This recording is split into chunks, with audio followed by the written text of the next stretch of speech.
Pagdating naman namin sa barko, dahil nga kakaalis pa lang ng bagyo nun, malakas-lakas pa rin yung alon nun, kaya naman aalog-alog kami sa loob ng barko nun, kaya ang ending, bleh, ay naku Jed, sa sunod ilalagay na lang talaga kita sa maleta. Bakit kasi sa aircon tayo? Dapat doon kasi sa open air. Wala nga daw kasing bakante doon. At makalipas na nga ang halos 2 oras namin na biyahe sa barko, sa bus naman kami sasakay ni tatay nun. May mga nagbebenta pa nga nun sa bus, tamang-tama kasi gutom na ako nun. Oh, buko pay kayo dyan. May mani din po tayo at nilagang itlog dito.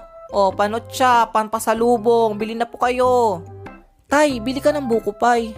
Wag na at baka isuka mo lang yan. Nagugutom na ako eh.